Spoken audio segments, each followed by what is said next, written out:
कैसे हैं आप सब लोग। आशा है अच्छे होंगे। स्वागत है आप सबका एजुकेशन चैनल पर, जिसमें हम आज एक नए वीडियो के साथ नए पाठ के अभ्यासकार को देखने जा रहे हैं, जो है एमपी बोर्ड क्लास 10th की हिंदी स्पेशल हिंदी सहायक वाचन पाठ 5 भगनी निवेदिता। यह एक संस्मरण है जो प्रवाजिका आत्मा प्राणा है द्वारा लिखा गया है। तो देखते हैं क्या है इस पाठ के अभ्यासकार को। पहला प्रश्न है इस पाठ का, स्वामी विवेकानंद से निवेदिता की मुलाकात कब, कहाँ, कैसे हुई। उत्तर है, स्वामी विवेकानंद से निवेदिता की मुलाकात सन 1893 के शिकागो के विश्व धर्म सम्मेलन में हुई। स्वामी जी लंदन में अपने मित्रों के आग्रह पर आए थे।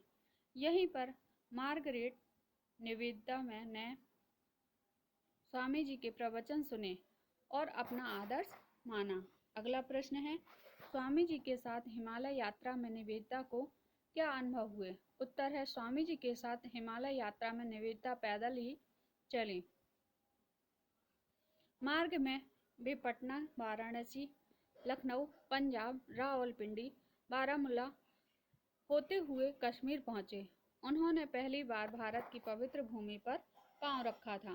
भारत के पवित्र तीर्थ स्थान, गांव, पर्वत, नदियां तथा भारत के श्रद्धालुओं से मिलने का अवसर उन्हें प्राप्त हुआ।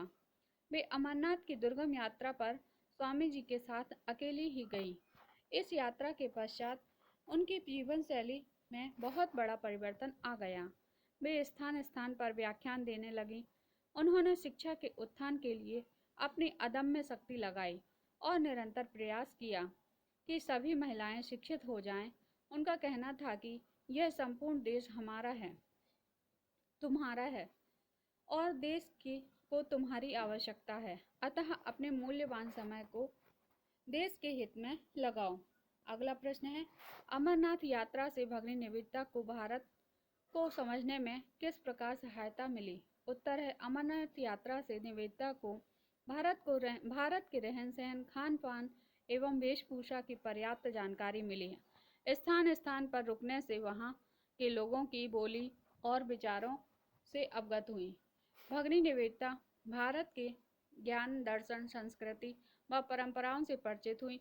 वे यहाँ की संस्कृति और सभ्यता से इतना अधिक प्रभावित हुई कि उन्होंने स्वयं को भारत की माटी में ही एकाकार समाहित कर लिया।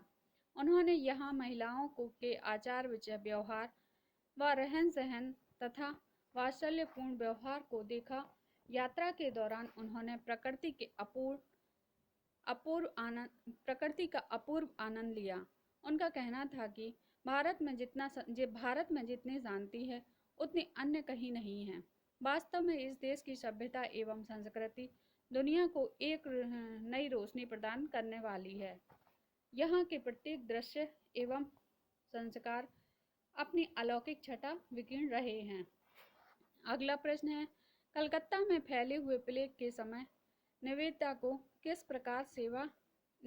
ने किस प्रकार सेवा की।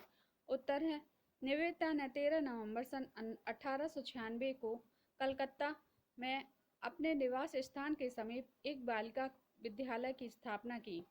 लेकिन अगले वर्ष जैसे ही निवेदिता को कोलकाता में प्लेग फैलने का समाचार मिला, वे अपने सभी शिष्यों के साथ टोली बनाकर रोगियों की सेवा में जुट गईं।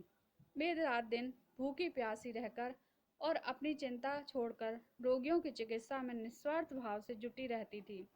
रोगियों की सेवा के उपरांत उन्हें हार्दिक प्रसन्नता प्राप्त होती। उन्हें रोगियों से पर्याप्त स्नेह और आदर मिलता था। उनके विषय में जिला चिकित्सा अधिकारी ने एक रिपोर्ट में लिखा था, निवेदिता अपने आराम, स्वास्थ्य, भोजन तक की चिंता न कर गंदी वस्तुओं में घूमती रही। इस प्रकार निवेदिता ने निस्वार्थ भाव से रोगियों की सेवा की।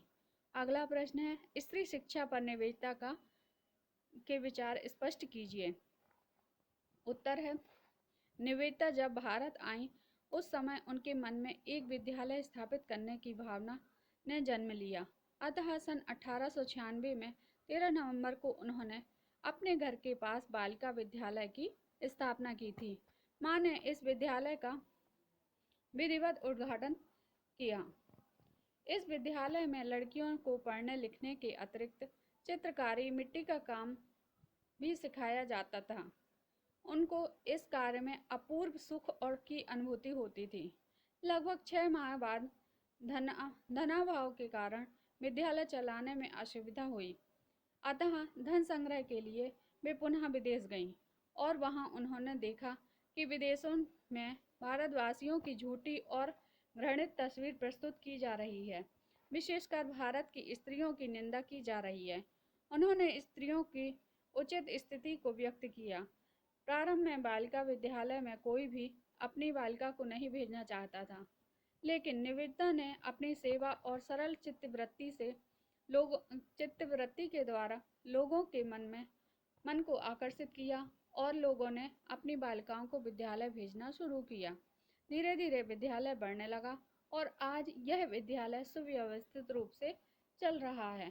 अगला प्रश्न है, स्त्रियों को कौन कौन से गुणों ने निवेदिता को प्रभावित किया? उत्तर है, भारतीय स्त्रियों के निम्नलिखित गुणों ने निवेदिता को प्रभावित किया।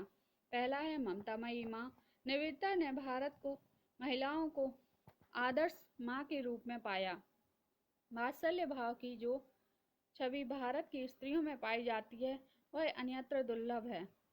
वे वास्तव में ममता और प्रेम से परिपूर्ण हैं। दूसरा है आदर्श पत्नी। निवेदिता ने भारत की स्त्रियों को आदर्श पत्नी के रूप में पाया है। माँ बाप तथा सास ससुर की सेवा का जो आदर्श भाव यहाँ की महिलाओं में है वह अन्य कहीं नहीं है। वह अपने पति की रक्षा के लिए अपने प्राणों के बलिदान कर देती हैं। तीसरा है वीरता की साक्षात प्रतिमूर्ति। भारत की स्त्रियां वीरता की साक्षात मूर्ति हैं। रानी लक्ष्मीबाई, अहिल्याबाई इसका साक्षात उदाहरण है। वास्तव में यहाँ की महिलाएं देश की रक्षा के लिए अपने प्राणों को न्यौछावर करने वाली हैं। चौथा है दया और सद्भावना। भारत की स्त्रियों में दया और सद्भावना अधिक है। यह बात निवेदिता ने यहाँ की स्त्रियों के संपर्क में आकर ही जानी। भारत आने के बाद ही स्त्रियों के समुचित गुणों का सही रूप में ज्ञान हुआ। वास्तव में भारत की महिलाएं धन्य हैं। अतः किसी विद्वान ने उचित ही कहा है, यत्र नार्यस्तु पूज्यन्ते रमन्ते तत्र देवता। अगला प्रश्न है, सही विकल्प चुनिए। भगिनी निवेदिता पर लिखा गया संस्मरण के लेखक हैं प्रवासिका आत्मा प्राणा। दूसरा प्रश्न है, निवेदिता ने गुरु मान लिया था स्वामी विवेकानंद जी को। तीसरा है, भगिनी निवेदिता का वास्तविक नाम मार्गरेट एलिजाबेथ नोबल था। खालिस्तान की पूर्ति कीजिए। उनकी लंदन में एक सन्यासी विवेकानंद से भेंट हुई। दूसरा है, समुद्र यात्रा पर उन्होंने अपने गुरु से बहुत कुछ सीखा। तीसरा है, वे भारत को महान महिलाओं का देश कहा करती थी। चौथा है, कलकत्ता में प्लेग फैला था। सत्यासत्य चुनिए। निवेदिता भारत आकर अप्रसन्न थी। असत्य, निवेदिता गीता का निरंतर अध्ययन करती थी। सत्य, रामकृष्ण शारदा मिशन भगिनी निवेदिता बालिका विद्यालय आज भी चल रहा है। सत्य, भगिनी निवेदिता संस्मरण नहीं है। असत्य। सही जोड़ी मिलाइए। स्वामी जी के साथ वे हिमालय की उत्तर का नंबर पैदल यात्रा पर निकली। दूसरा है, धार्मिक आस्था और संस्कार उन्हें अपने नंबर पिता से विरासत में मिले थे। तीसरा है, भगिनी निवेदिता का नंबर मार्गरेट एलिजाबेथ नोबल।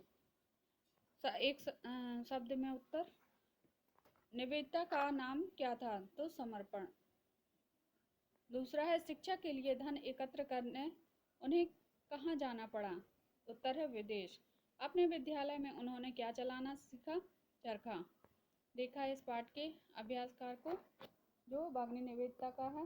तो विदेशी लोग भी कितने आकर्षित थे हमारे देश के रहने वाली औरतों के ऊपर और उनकी कार्य क्षमता को देखकर कितने ज़्यादा प्रभावित थे। देखा इस वीडियो के माध्यम से। ऐसे ही आगे की वीडियो में और पाठों के अभ्यासकार को देखेंगे। धन्यवाद।